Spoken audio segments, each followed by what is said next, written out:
Hello दोस्तों, कैसे आप सभी। आई होप कि आप सब ठीक होंगे। तो दोस्तों स्टार्ट करते हैं आज की क्लास। इससे पहले आप लोग जो है फटाफट वीडियो को शेयर कर दीजिए ताकि ज़्यादा से ज़्यादा अभ्यर्थी जुड़ सकें। और दोस्तों आप लोग जो भी हो चैनल पर अगर नए हो तो चैनल को सब्सक्राइब कर लीजिएगा, बेल आइकन को प्रेस कर लीजिएगा ताकि हर वीडियो जो है आपको टाइम पर मिले। तो स्टार्ट करते हैं। यहाँ पे आज का क्वेश्चन आप लोग स्क्रीन पर देख पा रहे होंगे। एक शिक्षक शिक्षार्थियों को दैनिक जीवन में गणित का अनुप्रयोग विषय के साथ गणितीय जनरल पत्रिका तैयार करने के लिए बढ़ावा देता है। यह गतिविधि है। ऑप्शन ए है गणितीय संकल्पनाओं और उनके अनुप्रयोगों में संबंध बैठाने और अपने ज्ञान तथा विचारों को साझा करने में शिक्षार्थियों की सहायता करना। बी है शिक्षार्थियों की गणितीय संकल्पनाओं की परीक्षा करना। सी है अपने ज्ञान और समझ को साझा करने के लिए शिक्षार्थियों को अवसर उपलब्ध कराना। डी है गणित की समझ में शिक्षार्थियों की सहायता करना। दोस्तों आप लोग भी इसका आंसर करिए। एक शिक्षक शिक्षार्थियों को दैनिक जीवन में गणित का अनुप्रयोग विषय के साथ गणितीय जनरल तैयार करने के लिए बढ़ावा देता है।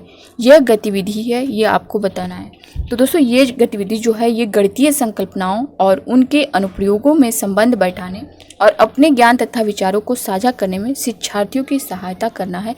ऑप्शन ए आप देख पा रहे होंगे, यही ऑप्शन आपका करेक्ट होगा। बी दिया शिक्षार्थियों की गणितीय संकल्पनाओं की परीक्षा करना, ये नहीं होगा। अपने ज्ञान और समझ को साझा करने के लिए शिक्षार्थियों को अवसर उपलब्ध कराना, ये भी आपका ऑप्शन ए आपका इसमें करेक्ट होगा। नेक्स्ट क्वेश्चन हम लोग देखते हैं।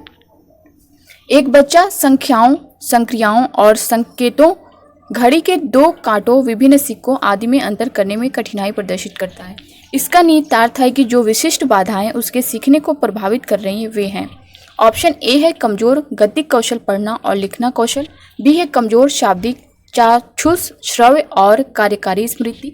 सी है कमजोर चाक्षुष प्रक्रमण योग्यता, जैसे चाक्षुष विभेदीकरण, स्थानिक संगठन और चाक्षुष समन्वयन। डी है कमजोर भाषा प्रक्रमण योग्यता, जैसे अभिव्यक्ति, शब्द भंडार और श्रव्य प्रक्रमण। तो आप लोग भी इसका आंसर करिए जैसा कि आप लोग क्वेश्चन को समझ पा रहे होंगे। एक बच्चा संक्रियाओं, संख्याओं और संकेतों, घड़ी के दो कांटों, विभिन्न सिक्कों आदि में अंतर करने में कठिनाई प्रदर्शित करता है। इसका निहितार्थ है कि जो विशिष्ट बाधाएं उसके सीखने को प्रभावित करती हैं वे इनमें से क्या है, ये आपको बताना है। ऑप्शन ए है कमजोर गतिक कौशल, पढ़ना और लिखना कौशल, ये आपका नहीं होगा।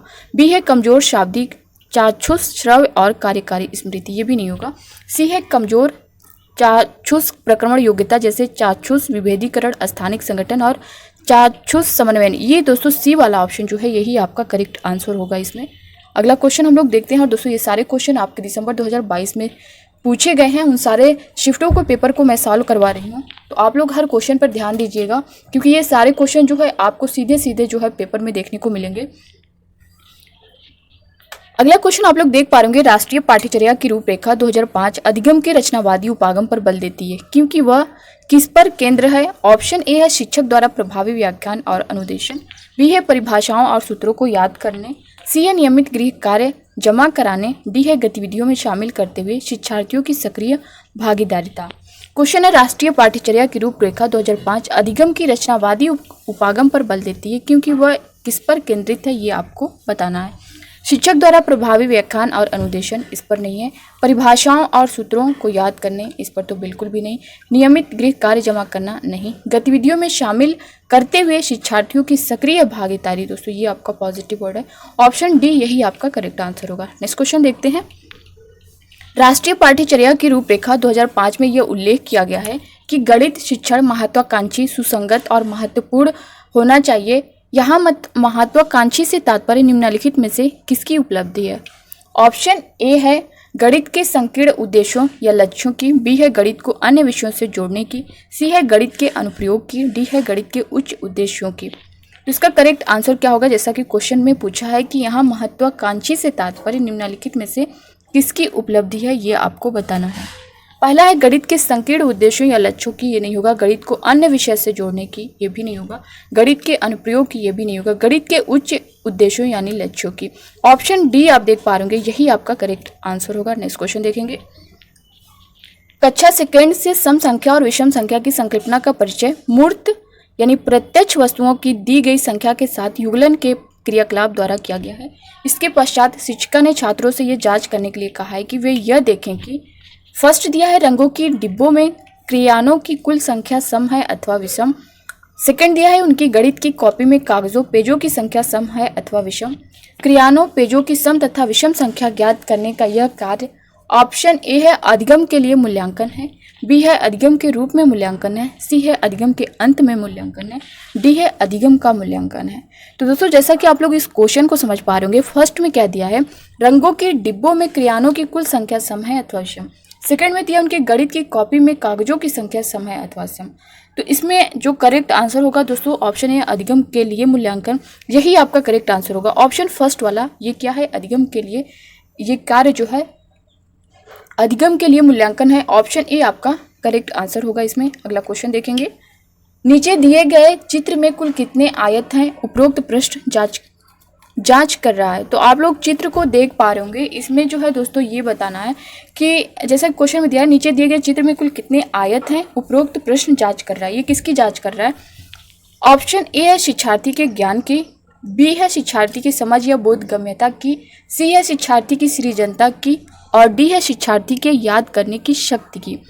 तो इसमें से इसका करेक्ट आंसर होगा दोस्तों शिक्षार्थी के समझ की। ऑप्शन बी आप देख पा रहे होंगे, यही आपका करेक्ट आंसर होगा। उपरोक्त प्रश्न जो है शिक्षार्थी की समझ की जांच कर रहा है। इसमें जैसा कि पूछा गया है कि चित्र में कुल कितने आयत हैं, ऑप्शन बी आपका इसमें करेक्ट हो जाएगा। नेक्स्ट क्वेश्चन देखते हैं, नीचे दिए गए कौन सा क्रियाकलाप कक्षा 3 के छात्रों की समस्याओं को हल करने की कुशलता में वृद्धि के लिए है?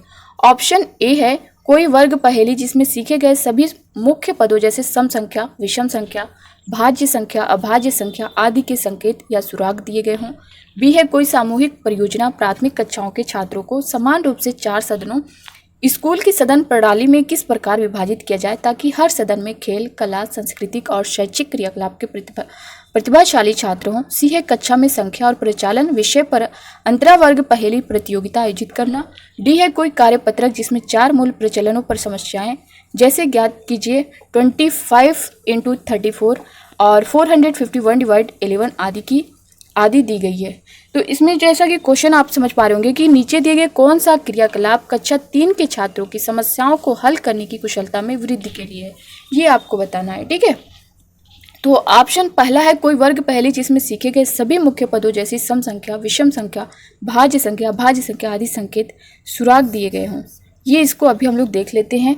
बी है कोई सामूहिक परियोजना प्राथमिक कक्षाओं के छात्रों को समान रूप से 4 सदनों स्कूल की सदन प्रणाली में किस प्रकार विभाजित किया जाए ताकि हर सदन में खेल, कला, सांस्कृतिक और शैक्षिक क्रियाकलाप के प्रतिभाशाली छात्रों। दोस्तों यही ऑप्शन बी आप देख पा रहे होंगे, ये आपका करेक्ट आंसर होगा। इन चारों ऑप्शन में सबसे बेस्ट आंसर जो होगा ऑप्शन बी होगा। तो नेक्स्ट क्वेश्चन हम लोग देखते हैं। और दोस्तों आप लोग प्लीज़ वीडियो को ज़्यादा से ज़्यादा शेयर करिए ताकि हर स्टूडेंट तक पहुंच सके और ज़्यादा से ज़्यादा स्टूडेंट जुड़ सकें। ठीक है, तो इस क्वेश्चन को आप लोग देख पा रहे होंगे, भिन्न की इकाई से शिक्षक ने छात्रों से किन्हीं 5 भिन्नों की सूची बनाने के लिए कहा। यह प्रश्न संकेत करता है ऑप्शन ए है सोचने के उच्च स्तर को, बी है विश्लेषणात्मक सोच को, सी है त्रिविमीय आकाशीय सोच को, डी है सोचने के निम्न स्तर को। तो आप लोग इसके आंसर करिए। दोस्तों जैसा कि भिन्न की इकाई से शिक्षक ने छात्रों से किन्हीं 5 भिन्नों की सूची बनाने के लिए कहा है, इस प्रश्न से यह संकेत प्राप्त होता है कि शिक्षक शिक्षार्थी के सोचने के निम्न स्तर की जांच कर रहा है। किसके निम्न स्तर की? तो इसमें आप कौन सा ऑप्शन देख पा रहे होंगे? सोचने के उच्च स्तर को, ये नहीं होगा। विश्लेषणात्मक सोच को नहीं होगा। त्रिविमीय आकाशीय सोच को नहीं होगा। सोचने के निम्न स्तर, ऑप्शन डी दोस्तों ये आपका करेक्ट आंसर होगा। अगला क्वेश्चन देखते हैं।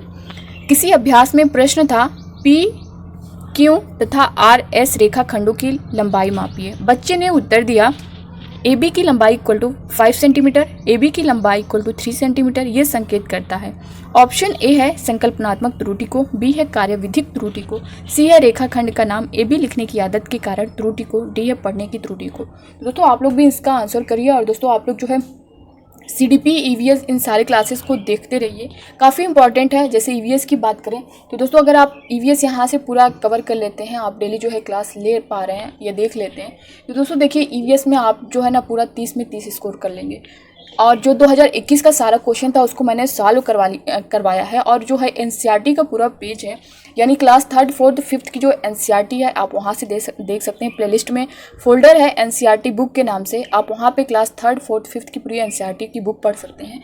और उसकी जहाँ से जिस टॉपिक से क्वेश्चन उठाता है EVS में, उस क्वेश्चन से रिलेटेड मैंने जो क्वेश्चन वहाँ से पूछा गया है उस क्वेश्चन को, और जो उससे रिलेटेड, उस क्वेश्चन से रिलेटेड जो उसका पूरा डिटेल है उसको मैंने नेक्स्ट पेज पर दिया है। तो आप जो ईवीएस का देखेंगे उसमें फोल्डर है प्लेलिस्ट में, आप उसको भी पूरा देख लीजिएगा, नहीं तो इसके डिस्क्रिप्शन बॉक्स में भी उसकी लिंक मिल जाएगी, आप डायरेक्ट यहाँ से देख सकते हैं।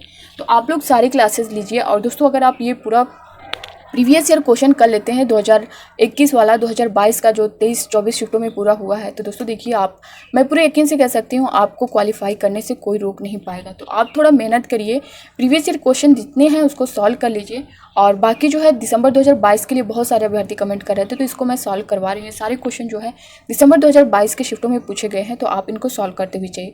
चलिए सारा सब्जेक्ट आप लोग देखिए, चाहे CDP हो, चाहे हिंदी हो, चाहे मैथ हो, चाहे EVS हो, सारा आप लोग जो है लैंग्वेज को ले लें। तो दोस्तों लैंग्वेज का जल्दी स्टार्ट करेंगे, उसका मैंने अभी स्टार्ट नहीं किया है, बाकी सारे सब्जेक्ट आप पे चल रहे हैं। तो इन सारे सब्जेक्ट को आप लोग देखते हुए चलिए।